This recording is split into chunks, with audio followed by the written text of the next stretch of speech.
आज हम fully automatic star delta starter के केयर और मेंटेनेंस को समझने का कोशिश करते हैं। अब fully automatic star delta starter का जब भी मेंटेनेंस का काम आएगा हमें कुछ चीज़ों पर ध्यान देना पड़ेगा। जैसे कि मेंटेनेंस हम किस किस चीज़ का करेंगे। मेंटेनेंस हम करेंगे कनेक्टिंग टर्मिनल का, दूसरा हमारा ओवरलोड रिले का, तीसरा फिक्स कॉन्टैक्ट मूविंग कॉन्टैक्ट का, चौथा प्लंजर का, पांचवा एनवीसी का, छठा एनओएनसी कॉन्टैक्ट पॉइंट का, सातवां हमारा टाइमर का। तो जब हम लोग मेंटेनेंस वर्क में रहेंगे, प्रिवेंटिव मेंटेनेंस के समय में हमें वीकली इसके टर्मिनल्स को टाइट करना पड़ता है अगर हमारा मशीन रेगुलर रन कर रहा है तो हम लोग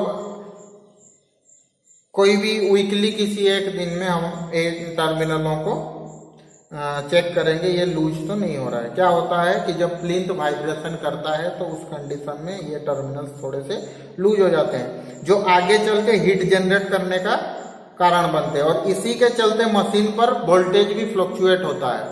तो हमें इस बात का विशेष ध्यान रखना पड़ता है।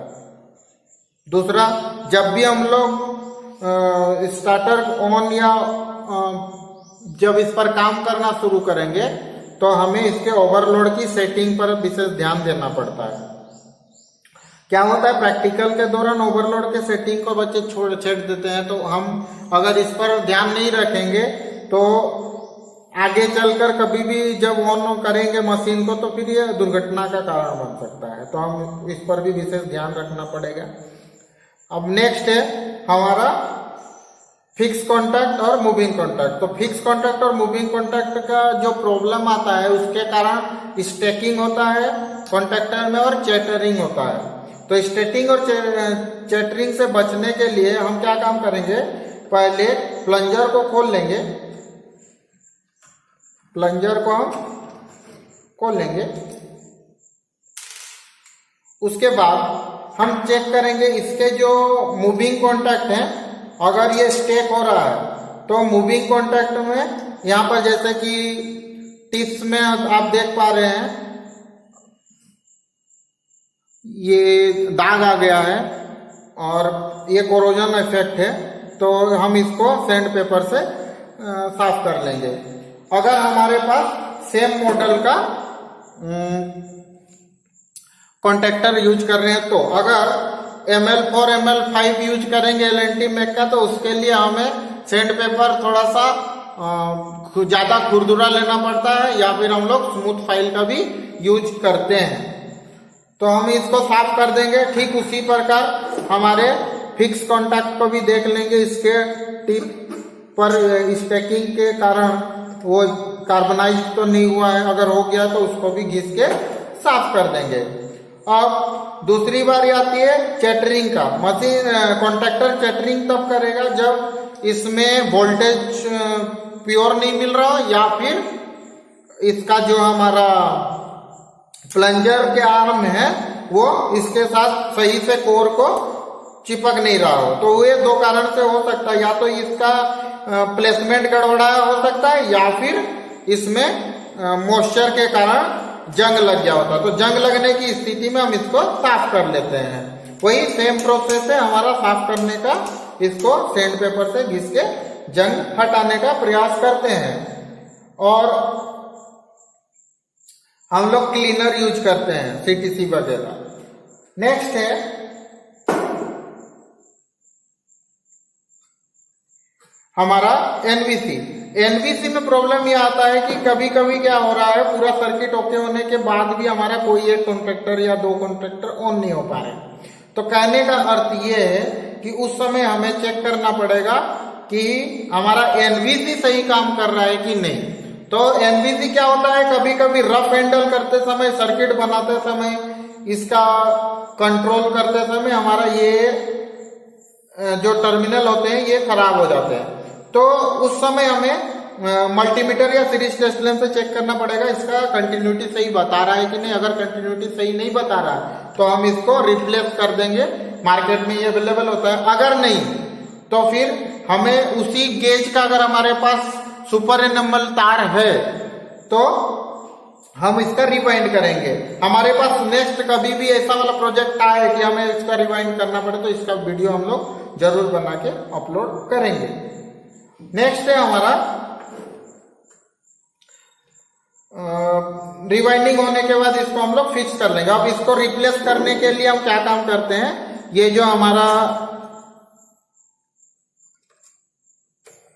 स्ट्रिप दिया हुआ है लॉक करने के लिए, इसको इस प्रकार से हटा लेते हैं और इसको ऐसे खोल लेते हैं। रिवाइंड कर लेंगे, रिवाइंड करने के बाद फिर से इसको यहाँ पर प्लेस कर देंगे और प्लेस करने के बाद इसको हम फिर से उसी प्रकार से लॉक कर देंगे। तो जैसे कि हमारा मेन कॉन्ट्रैक्टर में ये प्लेन ओवरलोड को छोड़ने के बाद जितने भी कंपोनेंट है वो सारे कंपोनेंट बाकी कॉन्ट्रैक्टर में भी सेम रहते हैं, तो हम बाकी दोनों कॉन्ट्रैक्टर का भी उसी प्रकार से मेंटेनेंस कर सकते हैं। अगर उसमें चैटरिंग वगैरह का आवाज आए, स्टैकिंग का प्रॉब्लम आए तो। नेक्स्ट हम मेंटेनेंस देखते हैं इसका एनओएनसी स्विच पर या एनओएनसी टर्मिनल पर। तो एनओएनसी टर्मिनल को हम लोग दो तरीका से चेक करते हैं। पहला तो हम सीरीज से चेक कर लेंगे या मल्टीमीटर से चेक कर लेंगे इसका एनओ टर्मिनल और एनसी टर्मिनल प्रॉपर काम कर रहे हैं कि नहीं। उसके बाद हम फिजिकल रूप से प्लंजर को ऑपरेट करा के देख लेंगे इसका एनओएनसी का प्रॉपर काम कर रहे हैं कि नहीं, नॉर्मली क्लोज हो रहा है कि नहीं, नॉर्मली ओपन की स्थिति में ये सही रूप में व्यवस्थित हो रहा है कि नहीं। तो ये दो तरीके से हम लोग इसका एनओ और एनसी कॉन्टैक्ट पॉइंट को चेक कर लेंगे। नेक्स्ट बारी आती है हमारा टाइमर का, जो ऑटोमेटिक स्टार डेल्टा स्टार्टर में सबसे ज्यादा समस्या उत्पन्न करता है। और जो स्टार कॉन्टैक्टर है अगर उसमें थर्मल टाइमर लगा हुआ है तो वो कुछ इसी प्रकार से होगा। स्टार के कॉइल में ही दो एडिशनल वायर निकले रहते हैं जो कि एक या दो टर्म के साथ रहते हैं इसके एनवीसी के साथ स्टार कॉन्टैक्टर का, जो कि इसको इनपुट सप्लाई देते हैं। और हमारा जो टाइमर है उसको ऑपरेट कराने के लिए जो वोल्टेज अवेलेबल चाहिए होता है वो ये प्रोवाइड कराते हैं। नेक्स्ट है हमारा जो टाइमर है ये खराब दो तरीके से हो सकता है, या तो ये ऑपरेट होते होते खराब हो सकता है या फिर रफ हैंडल करेंगे तो फिर इसका टाइमर का सेटिंग गड़बड़ा जाता है। टाइमर का सेटिंग गड़बड़ाने के कारण ये नष्ट हो जाता है। अब ये दो तरीका से हमें प्रॉब्लम देता है। पहला एक, या तो स्टार कॉन्टैक्टर ऑन ही नहीं होगा। दूसरा, अगर स्टार कॉन्टैक्टर ऑन हो गया है तो बहुत देर तक वो ऑन ही रहेगा, डेल्टा में कन्वर्ट नहीं करेगा। तो उस समय हम क्या काम करते हैं, अगर हमारे पास दूसरा है अवेलेबल तो हम लोग रिप्लेस करते हैं, क्योंकि इसका फिर से सेटिंग करना अबाउट टू नामुमकिन है। तो हम क्या काम करते हैं, इसके स्थान पर इसके ये जो दो टर्मिनल है कॉमन और एनसी, ये कॉमन और एनसी टर्मिनल में से जो दो तार निकले रहेंगे उन दो तारों को यहां से खोलना है और उसके स्थान पर उन दो तारों को इसके एनओ में लगा देना है। ये एनओ स्विच है, ऑन पुश बटन स्विच है। इसके एनओ टर्मिनल को चेक करेंगे, इसका एनओ टर्मिनल, जैसे कि इसमें ये दो एनओ टर्मिनल है। अब हमारा ये दो टर्मिनल का काम करेंगे। जो भी तार इनपुट में आया है उसको एक पॉइंट में लगा देंगे और ये वाला एनसी से आउटपुट जाता है स्टार्टर के कोइल में, तो हम लोग यहाँ से एक आउटपुट निकाल के स्टार्टर के कोइल में डाल देंगे। तो इस प्रकार से अगर ये तभी काम करेगा जब हमारे पास ये अवेलेबल ना हो।